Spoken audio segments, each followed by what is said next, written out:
Hello again, Math 200 statistics students. Going on to 2.1.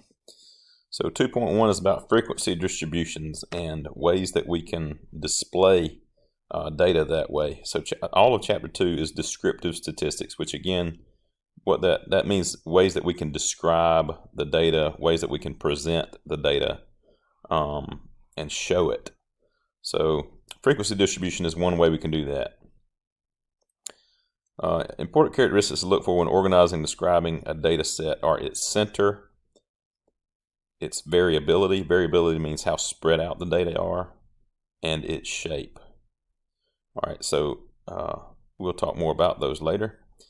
In this section, you will learn how to organize data sets by grouping data into intervals called classes and forming a frequency distribution.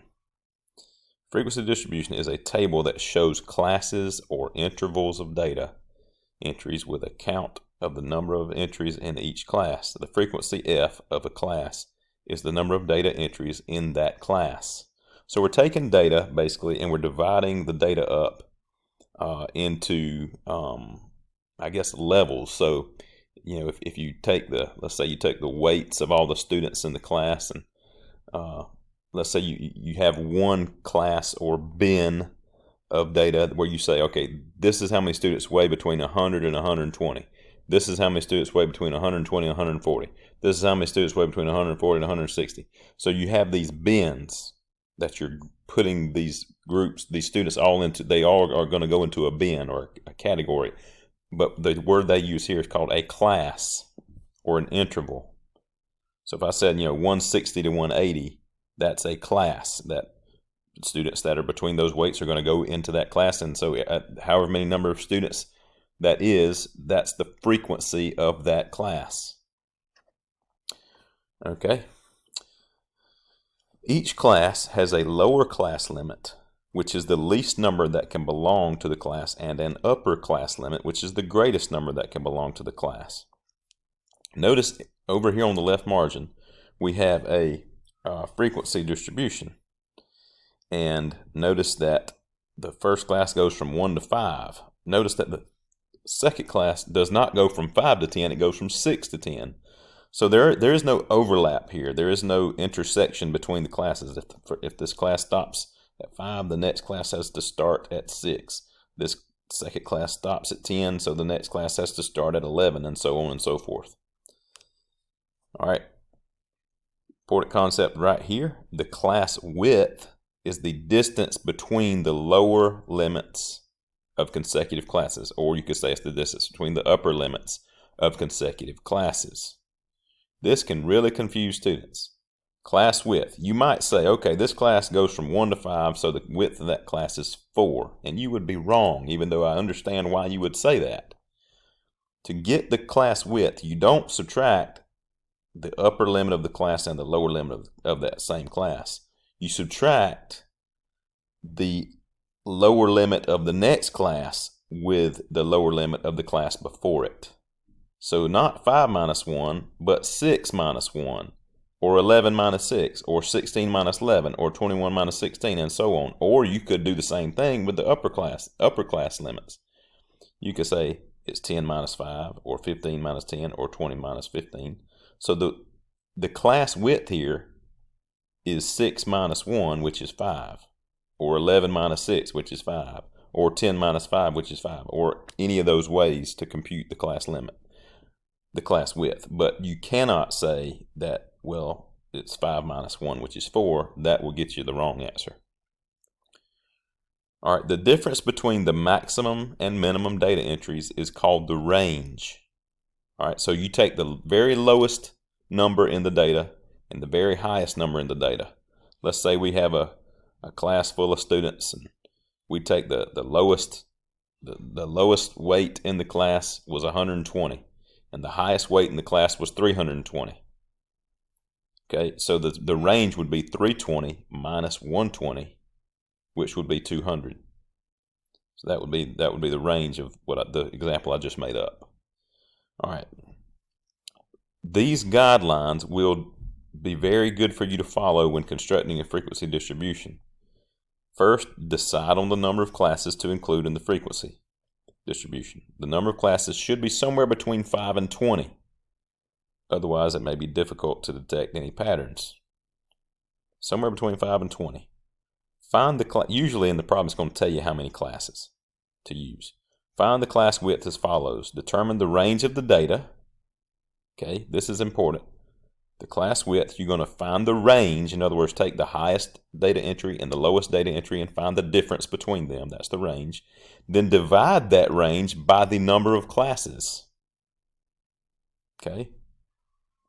Whatever you get there, whatever number you get, round up to the next convenient number, always, on this, when you're doing this. All right, let me show you an example. Let's say we had 200 was our, let me clear this out. Let's say 200 was our range. And let's say we wanted 13 classes. So I divide that by 13. So my class width is going to be, what did I get here? I got 15.38, but you're always going to round up to the next number. So what's the class width going to be? It's going to be 16. All right.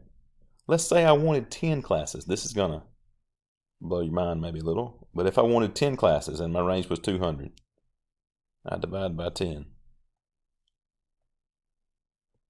What do I get? I get 20. But for my class width, I will always round up to the next convenient number. Even when I get a whole number, I'm still going to jump up to the next convenient number. So my class width in that case would not be 20. It would be 21. You have to do that for the data to all fit into the classes right. So that's step 2. Step 3, find the class limits. You can use the minimum data entry as the lower limit of the first class. To find the remaining lower limits, add the class width to the lower limit of the preceding class. Then find the upper limit of the first class. Remember that classes cannot overlap. Find the remaining upper class limits. All right, look. All right, let me see if I can do an example of what I'm saying here. All right, hold on.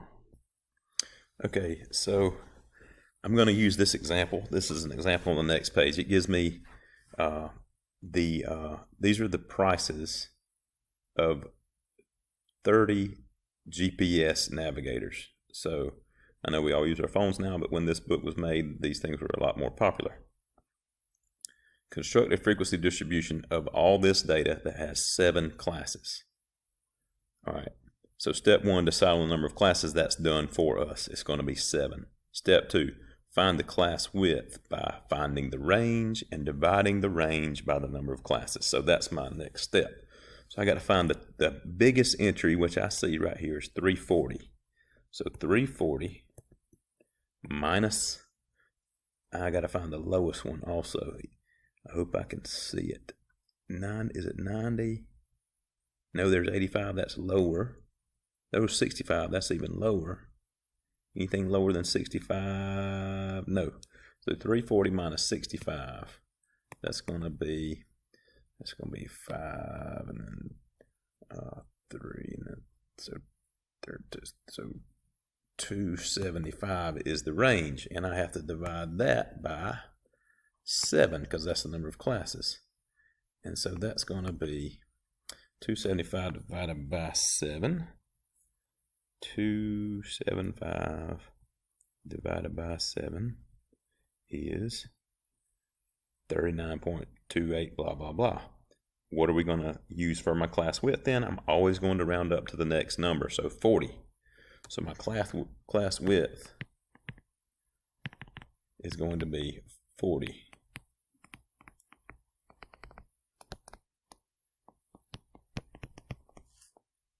Okay.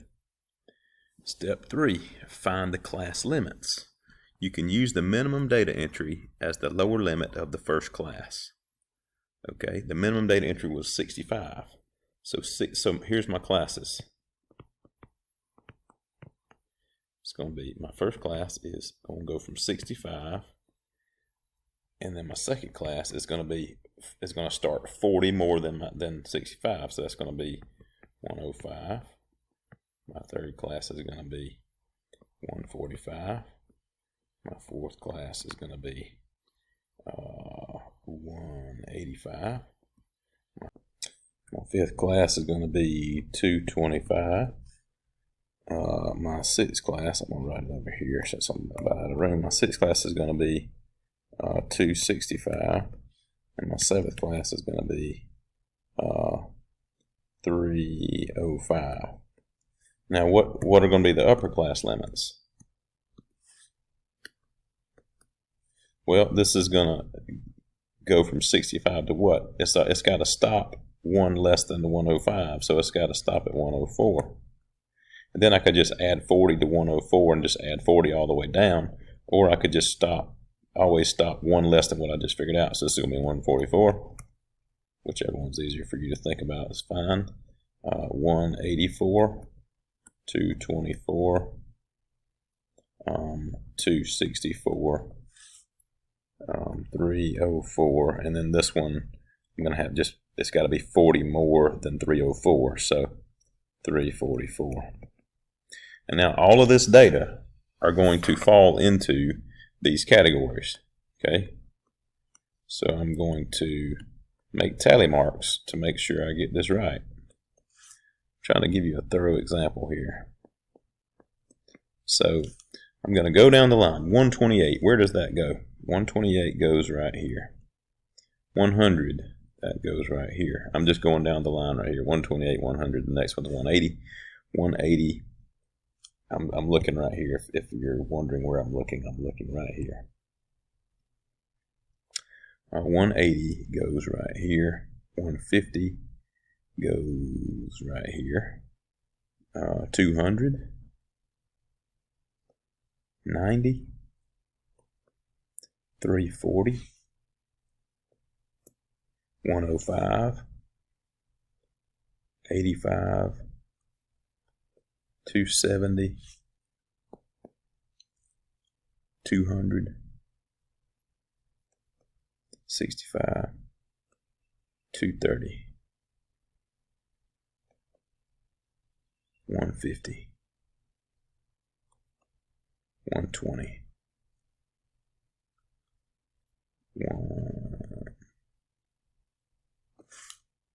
I think I missed one of the 150s. I didn't see there were two back to back there, so another 150 needs to go here.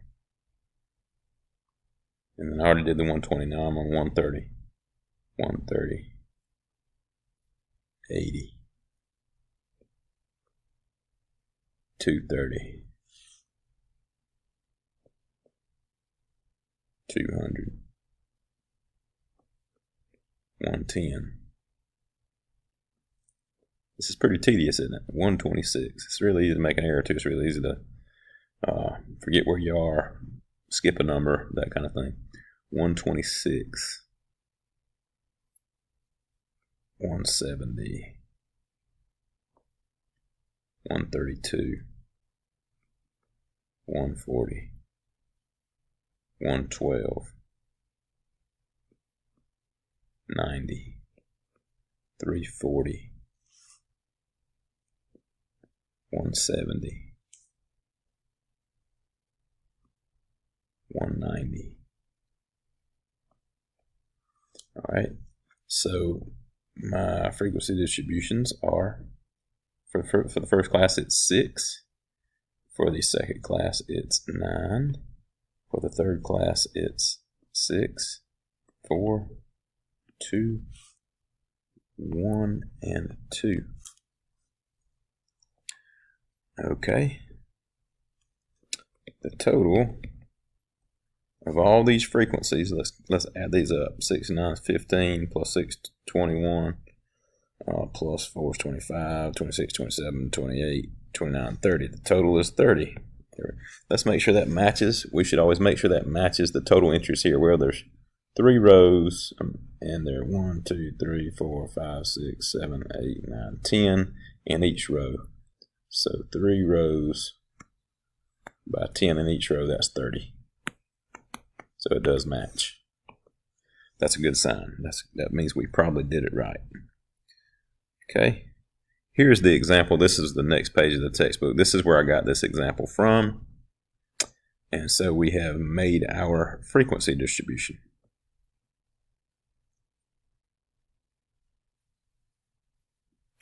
All right. After constructing a standard frequency distribution such as the one in example 1, you can include several additional features that will help provide a better understanding of the data. These features, the midpoint, the relative frequency, and the cumulative frequency of each class, can be included as additional columns in your table. All right, the midpoint, the relative frequency, and the cumulative frequency. I will show you what to do that. So this is the frequency. I hope I have enough room. That's the frequency. We're going to do the midpoint, the relative frequency, and the cumulative frequency. I may not have time to do it over here, but so if I don't, it'll be okay. You'll get the picture. All right, the midpoint. You find the midpoint by doing the upper limit. Finding the average of the upper limit and the lower limit. So you add these two together and divide by 2. So you say, like, I'm just going to do scratch work up here, 65 plus 104, then divide that by 2. So let's see what that is. 65 plus 104 equals divided by 2. That's going to be 84.5. So my first midpoint is 84.5.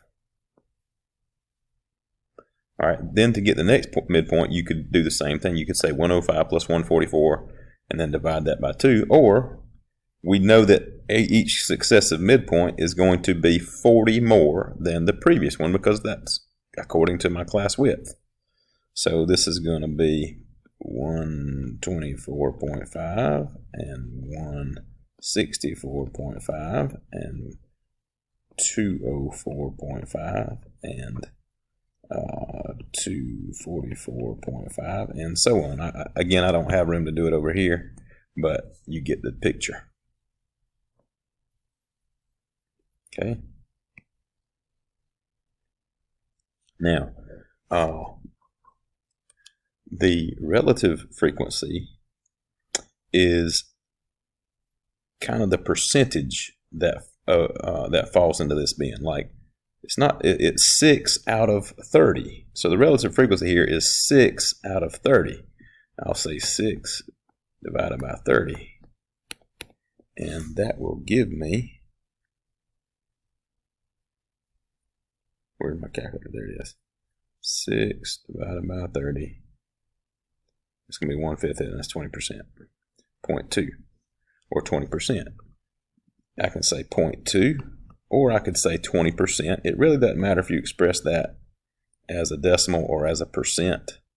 0.2 is the same thing as 20%. So just be aware of what the problem wants you to do. The next one's going to be 9 out of 30. So 9 out of 30 is 30%. 0.3. 6 again is 0.2. 4 out of 30. 4 out of 30. Point is 0.13 or about 13%. I'm going to go ahead and do 2 out of 30 while I'm at it. 0.06 or about 7%. So this is 0.13. This is 0.06. And that's how you get your relative frequencies. The cumulative frequency is how many of the total data we have already accumulated once we've gotten to this class. So for the first class, we've gotten 6. So the cumulative frequency for the first class is always the same thing as the frequency. For the second class, we've gotten 9 plus the 6 that we already got in the first class. So for the The cumulative frequency for the second class is going to be 15 because it's the 9 that we got here plus the 6 that we already got there. And so for the third class, it's going to be the 15 that we already got plus the 6 that we got right now. So that's going to be 21. The cumulative frequency for the fourth class is going to be 25. And then for the fifth class, it's going to be 27. I'm going to come over here and do it for these last two. The cumulative frequency here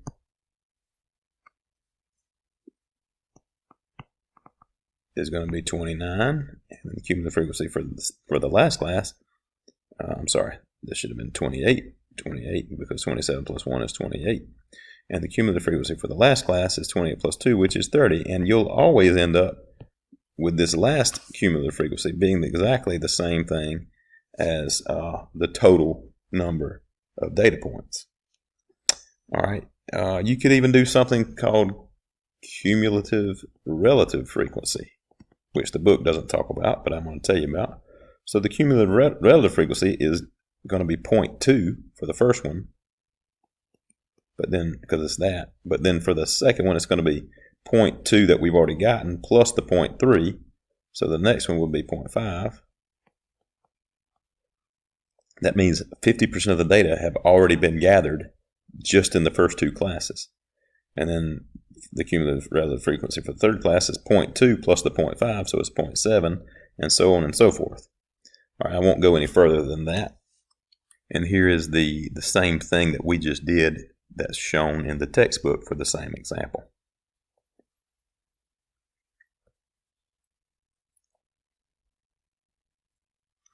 Next, a frequency histogram. Sometimes it's easier to discover patterns of data by looking at a graph of the frequency distribution. One such graph is called a frequency histogram. A frequency histogram is a bar graph that represents the frequency distribution, which we just found, of a data set. So it's taking that table we just did and turning it into a bar graph. A histogram has the following properties. The horizontal scale is quantitative and measures the data entries. The vertical scale measures the frequencies of the classes. Consecutive bars must touch. All right. So you remember how on the class widths, like the upper boundary stopped at, if it stopped at 104, then the next one is going to start at 105. But when we do this bar graph, we have to do something called class boundaries, not class limits, but class boundaries. Class boundaries are the numbers that separate classes without forming gaps between them. For data that are integers, like our data, all of our data are integers, what we do is we fill in the gaps by subtracting 0.5 from the lower limit of each lower class boundary and adding 0.5 to each upper limit. So I'll show you right here. So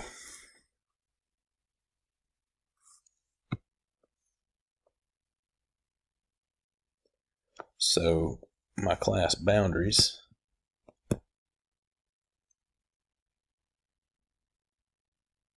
will be similar to the class limits. These are class limits.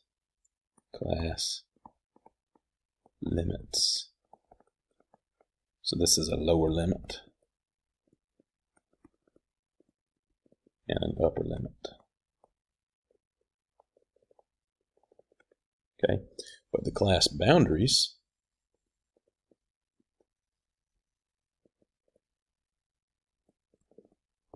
need to fill in the gaps. So the first class is, what we're going to do is we're going to go, for every lower limit, we're going to go down by a half. So instead of starting at 65, we're going to start at 64.5.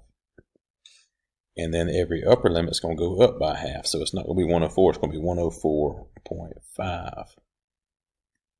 So the second class is going to start at the same place the first class stopped. So it's not going to be 105, it's going to be 104.5. And it's going to go all the way to not 144, but 144.5. The third class will then start at 144.5 and go all the way to 184.5, and so on and so forth. So now these upper class boundaries and these will touch. It'll be the same number as the next lower class boundary. That way all your bars are going to touch. All right, we're going to have the same exact frequency though. The same numbers. All these numbers are going to remain the same. All right, so let's see if we can construct this histogram.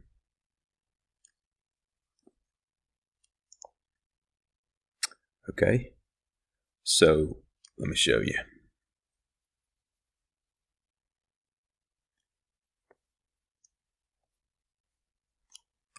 Okay, so now I have a lot more room. I'm going to make a histogram. All right, let me erase that. The y-axis, the vertical axis, is going to be the frequency. All right, the horizontal axis is going to be what these numbers right here are measuring. What are these numbers measuring? They're measuring dollars, right?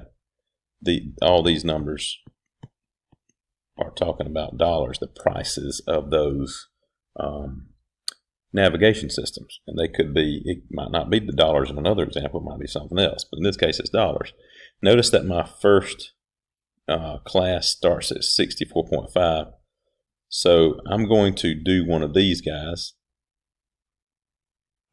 That means that I'm skipping some numbers. I'm going to skip numbers and I'm going to start at 64.5. All right, to 104.5, to 144.5, to 184.5. And it's going to keep on going like that. Okay, I'm just going to do the first few and you'll get the picture. All right, this is 104. I hope you can read that. Maybe I should write a little neater.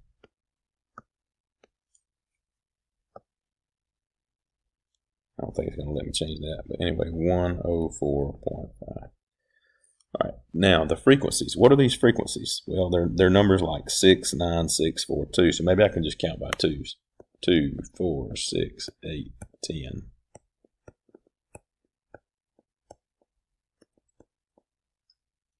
So my first bar for this first class is going to go up to 6. Draw a bar up to 6. All right, for the next class, it's going to go all the way up to, it goes up to 15. No, it goes up to 9. It goes up to 9. These are my numbers right here, my frequencies. It goes up to 9, so it's halfway between 8 and 10, something like that. Maybe I went up a little too high with that one. Maybe it should have stopped right there. Okay. It's hard to write on this computer screen very well. All right, the next class is going to go back down to 6. And so on and so forth. Okay, you get how to make those bars. All right, the other way to do it is instead of writing these class boundaries, the other way to do it that's sometimes a little bit, maybe a little simpler, is to use the midpoints. Use these midpoints. So I'm just going to put that right in the middle. That's going to be 84.5. The next one's going to be 124.5. The next one's going to be 164.5. And I'm putting them right in the middle of the bar. So instead of putting those numbers on the sides of the bar like there and there, I'm just putting the midpoints right in the middle of the bar. And it keeps on going that way. Okay. And that's called a what? That's called a frequency histogram. Okay, a histogram.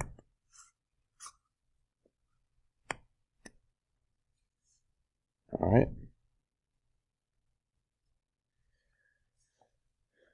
That is pretty cool.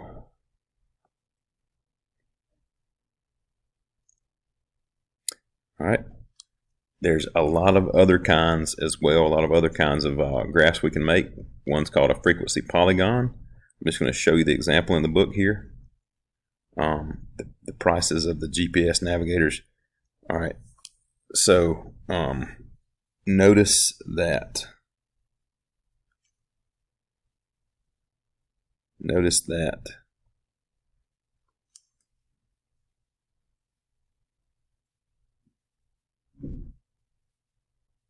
All right, notice that they have the midpoints right here. Midpoint, next midpoint, next midpoint, next midpoint.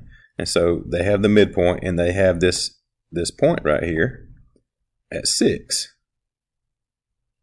I don't know why this pen is doing that. All right, then they have the next midpoint, 124.5, and they have this point right here at 9. Then at 164, they have it back down at 6. Then at 204.5, they got it down there at 4. And so each midpoint, you just have it, instead of having a bar, you just got a point where the frequency is. And then they just connect the dots with what's called a frequency polygon. And you can see how they're drawing that frequency polygon. Now it stops right here.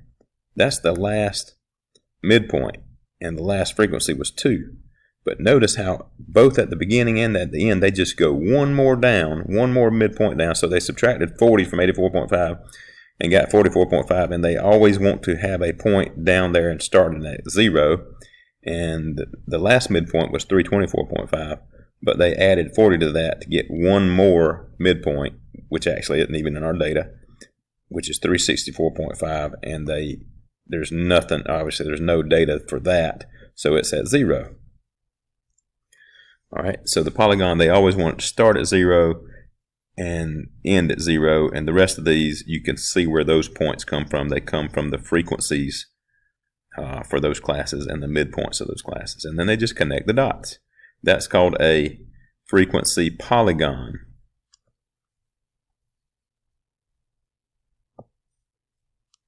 Okay, the next thing we got is a relative frequency histogram. So instead of just a frequency histogram, it's a relative frequency histogram. And you remember the relative frequencies were those decimals. So like the first one was, let's look back at the first one. The first one, for the first class, the relative frequency was 6 out of 30, which was 0.2. The next one was 9 out of 30, which was 0.3, and so on and so forth. So now you have on the y-axis here, you don't have what we have. You don't have the frequencies. Let me just take you back to this one. So now instead of on this y-axis, you don't have the frequencies. You have the relative frequencies. So instead of 6, 9, 6, 4, 2, we're going to have 0.2, 0.3, So I'm going to say 0.1, 0.2, 0.3, 0.4, 0.5, and so on. And so my first one, if I do a midpoint one, my first one's going to be at 84.5. My next one's going to be at 124.5. My next one's going to be at 164.5, and so on and so forth. So my first bar will go up to 0.2 because that was the relative frequency for that class. My next bar will go up to 0.3. Again, because that's the relative frequency for that class. My next bar will go back down to 0.2. The next bar would be at 0.13. Let me go ahead and do that one for you. That midpoint was 204.5, and it's going to go up to 1.13, which is, I'm going to just go a little bit higher than 1. Do like that, and the rest of the bars will follow from there. That's called a relative. This is called a frequency histogram.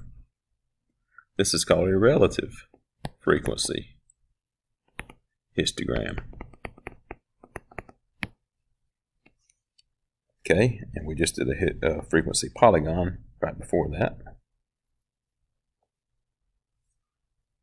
The next one has a very funny name. A cumulative frequency graph, also known as look how this thing is pronounced. You will never guess how this is pronounced. It's not ogive, it's ogive. Ogive, that's right, ogive. Is a line graph that displays the cumulative frequency of each class at its upper class boundary. The upper boundaries are marked on the horizontal axis and the cumulative frequencies are marked on the vertical axis. Let's take a look at one of those. Okay. Notice here that this thing really starts at 104.5. Where did 104.5 come from? That is the first class, the upper boundary of the first class. So you only have the upper boundaries listed, not the midpoints or the lower boundaries. You only have the upper boundaries listed. And notice they did go one less than that. So they subtracted 40 from 104.5. So because they always wanted to start at 0. All right, so let me go back to and see if I can draw one of these for you. All right, this is going to go all the way to 30. 5, 10, 15, 20, 25, 30. Okay, so this is 30. I'm counting by fives. Okay, so my first upper class boundary is 104.5, and this is an ogive, also known as a cumulative. Don't do that. Why do you do that? Sometimes it automatically thinks it knows what I'm going to draw. Cumulative. Don't do that. Frequency distribution. Okay. So a cumulative frequency distribution means I'm looking at the cumulative frequency. So for the first one, for 104.5, the question is, how many of the data points have I already passed when I get to 104.5? And the answer is 6. So my first point is right here. Then my next upper class boundary is 144.5. So the next question is, how many total data entries have I already passed when I get to 144.5? And the answer is found right here. I'm looking at this, the cumulative frequency. It's 15. 5, 10, 15. Next one is going to be 164. Nope, it's going to be 184.5. And how many have I done now? 21. 21. And the next one would be 25. And the one after that would be 27. And then 28. 28. And then 30. What about when I'm here? Let me go one less than that. 64.5. Obviously, if I'm at 64.5, none. I have gotten none of the data yet when I'm at 64.5. So that's always going to be 0. So this thing is always just going to continue to climb until it gets all the way to the maximum number to all of the data points, which was 30. It's going to always end up there. Always going to end up at the total number of data entries. And that's the funny name one, cumulative frequency distribution, aka ogive.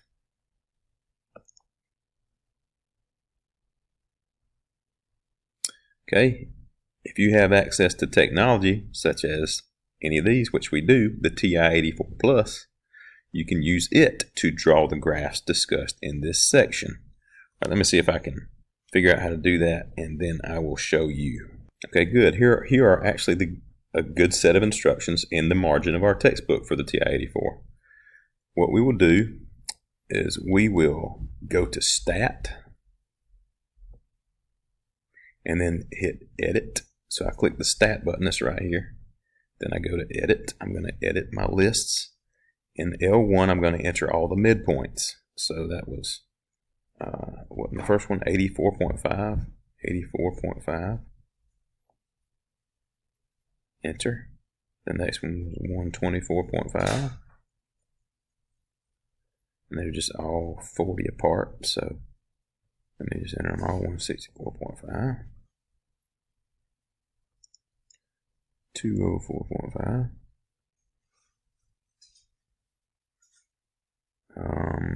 244.5,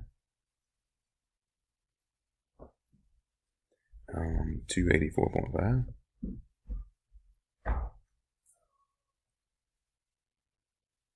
how many is that? 1, 2, 3, 4, 5, 6. So I got one more. 324.5. That goes in L1, list 1. So then in L2, I click over to L2, I'm entering the frequencies. That was 6. I hope I can just remember them. 9, 6, 4, 2, 1. I think I do remember them. And 2.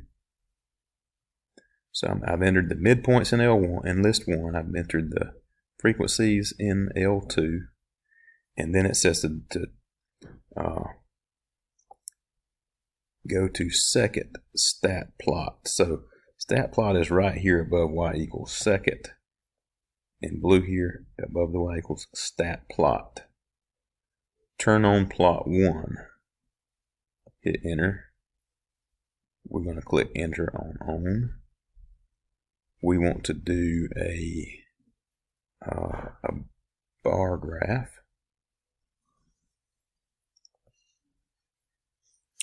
We want the X list to be L1.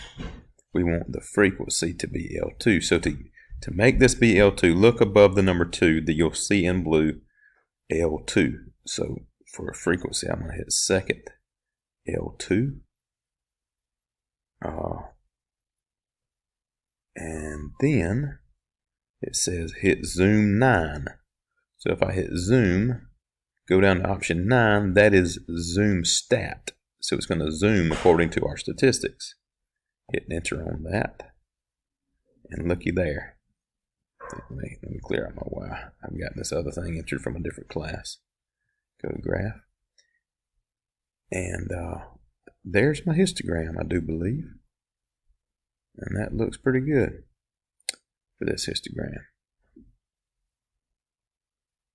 All right. Awesome. I think that is it for section 2.1. Good luck on your 2.1 assignment. I'll see you in 2.2. Fifth class is going to be